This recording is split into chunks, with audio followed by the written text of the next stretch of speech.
अस्सलाम वालेकुम dear students, welcome to history shorts again. और आज का जो हमारा टॉपिक है वो है about quit India movement. Quit India movement को इंशाल्लाह डिटेल से पढ़ने की कोशिश करते हैं। तो चलिए स्टार्ट करते हैं इस टॉपिक को। फर्स्ट इंट्रोडक्शन देखते हैं। इंट्रोडक्शन में जो है quit India movement was launch on 8 अगस्त 1942। 1942 को इसको लॉन्च किया गया था, मतलब स्टार्ट किया गया था। महात्मा गांधी इसको लीड कर रहे थे।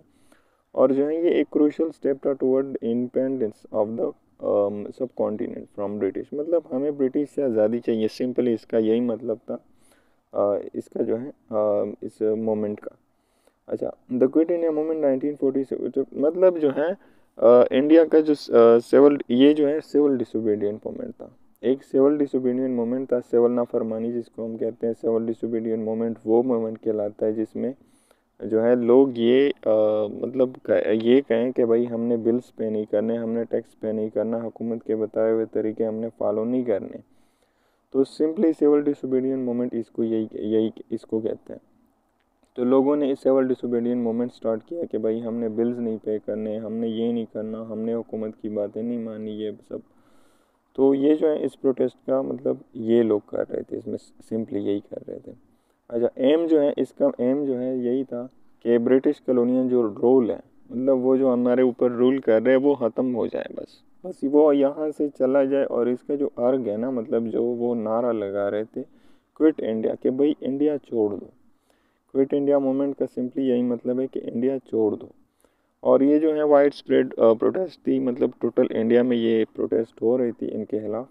तो मतलब ये जो है इंडिपेंडेंट टुवर्ड इंडिपेंडेंट, ये भी एक जो है स्ट्रगल थी कि भाई हमें इंडिया दे दो, आप लोग चले जाओ।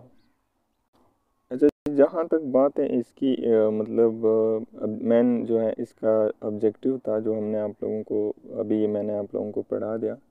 बट इसके फेल्योर्स के कुछ रीज़न थे, ये बाद में फेल हो गया। इसके फेल्योर्स के कुछ रीज़न थे जो हैं वो बाद में मतलब ये कोलेप्स कर गया ये movement. The quit India movement 19 वर्ष से चले, मतलब चैलेंजेस को इसका सामना करना पड़े, क्योंकि जो है बहुत सारे लोग इसके जो प्रोटेस्ट में जो लोग शामिल थे ना, उनको बहुत सारे मतलब 100 में से 80% लोग जो हैं वो पकड़े गए इस प्रोटेस्ट के जो मेन किरदार थे।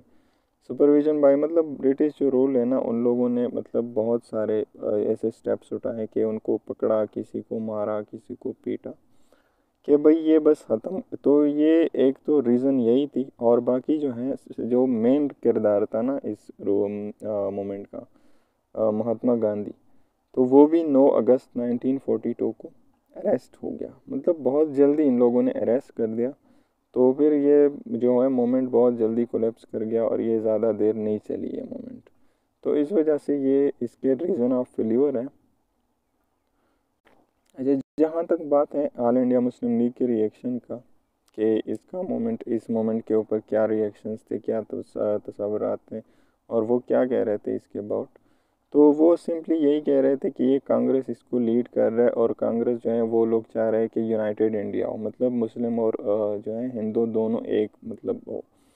और सिंपली बात है, आप लोगों को मैंने बता दिया था कि ये जो है ये दोनों मतलब हर सतह से मतलब ये डिफरेंट है एक दूसरे से। तो मुस्लिम लीग ने सिंपली इसको रिजेक्ट कर दिया, क्योंकि वो नहीं चाह रहे थे कि भाई हम मतलब ये जो मोमेंट है ये कामयाब हो, और वो अंग्रेज़ हमें ऐसे ही छोड़ के, इन लोगों के साथ छोड़ के वो लोग चले जाएं यहाँ से और हमें डिवाइड ना करें। तो वो लोग चाह रहे थे कि ये लोग मतलब जो है इंडिया चाह रहे हैं, मुसलमान और एक वो हिंदू जो थे वो एक होना चाह रहे हैं। तो मुसलमानों ने इसको रिजेक्ट कर दिया, क्योंकि वो तो एक इंडिपेंडेंट स्टेट चाह रहे थे ना। और ये जो है इस मोमेंट में ये नारा लग रहा था कि हमें भाई यूनाइटेड इंडिया चाहिए। यूनाइटेड इंडिया का ये मतलब था कि मुसलमान और हिंदू एक चाहिए, मतलब हमें एक मुल्क दिया जाए। और मुसलमानों ने ये रिजेक्ट कर दिया, क्योंकि वो तो अलग स्टेट चाह रहे थे। तो ये जो है मुस्लिम लीग का इसके ऊपर रिएक्शन था। तो ये था आज का जो हमारा टॉपिक। इंशाल्लाह मिलते हैं और टॉपिक में। और थैंक्स फॉर वॉचिंग।